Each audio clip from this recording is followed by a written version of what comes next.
are talking now about a rather unpleasant subject, so let me start with a pleasant acknowledgement. First of all, just like Andrew, I would like to thank the Open Ukraine Foundation, and first of all, Teresa, to your staff, to you personally, because to host an event in turbulent time, well, it needs a lot of courage and, well, I would say, forward thinking. And it's a great pleasure to be on the panel with my dear old friends and have such a great moderator. Thank you for your patience with us. And now we have mini session.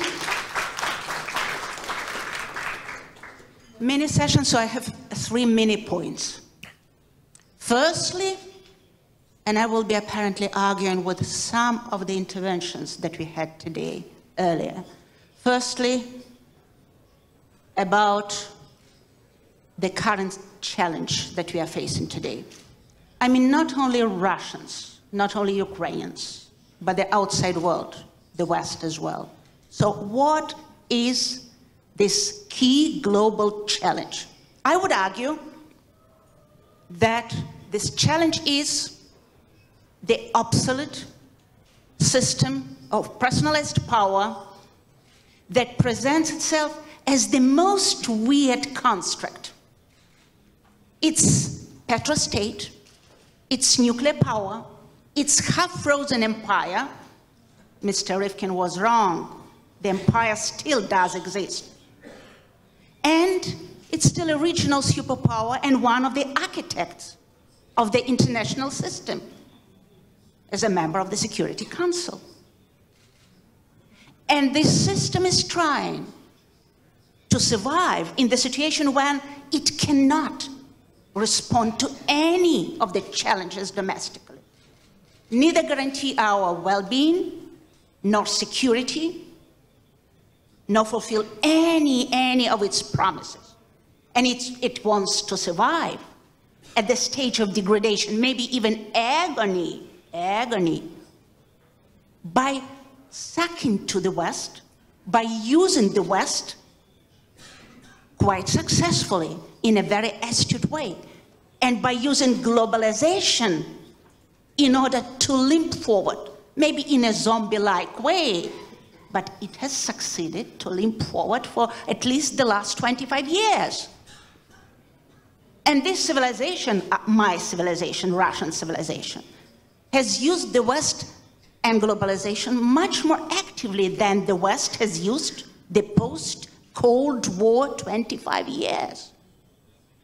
And this is the challenge, and maybe this challenge would be the crucial challenge of the 21st century, and we still have to understand it, and we still have to discard all assumptions, myths, and premises that we've been working on during the previous 20 years. They're just futile. We have just to dump them. And secondly, second point is, what about the Kremlin's strategy of survival strategy? I've been discussing, this issue with the Ukrainian journalists in the corridors, and the first question many times was, what about the confrontation? What about Su-24 and this barrage over the U.S. What's the name of the ship? I forgot.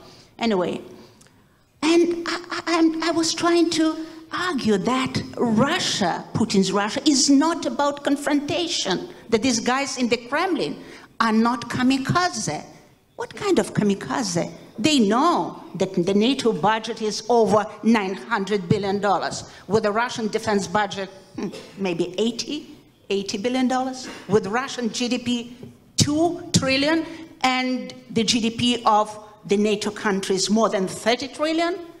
So do you think they want any kind of confrontation with the West? No. It's much more astute. It's much more polyphonic. It's much more smart. And the current Kremlin survival paradigm is, I'm trying to use Shakespeare, is to be with the West on Russia's terms, to be inside of the West and to be against the West. Like playing several pianos at the same time. And these guys have been so successful, being inside of the West and being antithesis to the West at the same time. And no antidote, no efficient and effective reaction to this policy.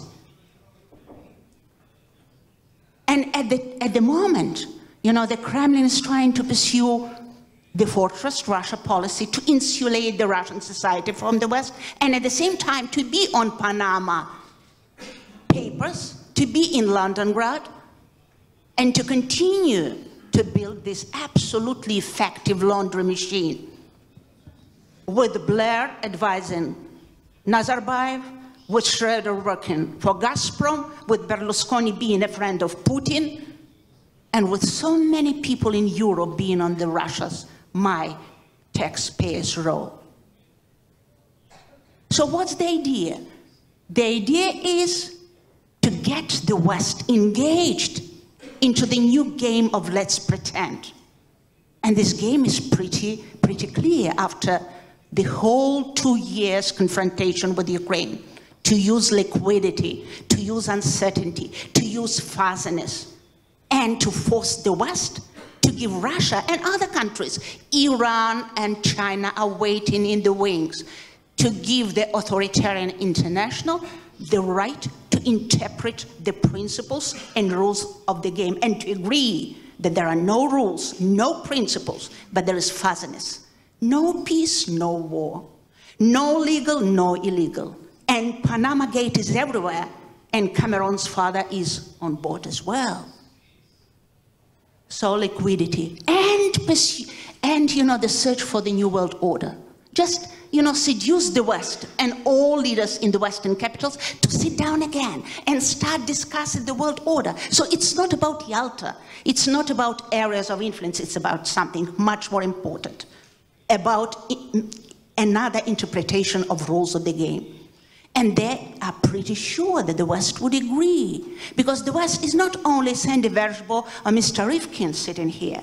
The West is also Mr. Kissinger, who is coming to Moscow just a couple of weeks ago, trying to persuade the Russians that the West would agree to solve the new philosophical quote-unquote problem, which means to merge the Russian world, geopolitical world, with liberal world, legal world. Why not? Because the West has been doing it so effectively and energetically during the previous 25 years. And the last point, what is the role of Ukraine in this landscape, turbulent landscape, in this, I would say, framework of liquidity? You know, we still are inside, amidst the unfolding story. But maybe in several years we'll understand that Ukraine, I don't know whether you'll be proud of that or not, became a kind of crucial point, a testing field as well, that has to demonstrate, and already has demonstrated the outside world, the ability of the Russian system and Putin's Russia to expand, to dictate its rules, and Ukraine has proved that there is a red line. There is a red line. There is a red line. Ukraine became a testing field for the West to prove how much the West is ready to return to its principles and defend the principles. And of course, Ukraine, and this is very important, and it struck me only maybe a year ago, Ukraine is experimenting for the first time, and again, it's a very dramatic challenge, with a new model of exit from the post-communism. And this is a different model of exit than the Baltic states were experiencing or Eastern Europe, because it was the exit from communism, which was easy. It was easy-headed, but to exit from post-communism is another challenge, and very complicated, dramatic challenge. And you've started it. You've started it, and I want to pay tribute to you folks, because at least for the time being, you've succeeded to defend your choice, and you are the first to start on this road. Of course, you know, Georgia was the first, but of course, but Ukraine is a much more complicated situation, because Ukraine, much more than Georgia, became existential choice and challenge for Russia. Thank you.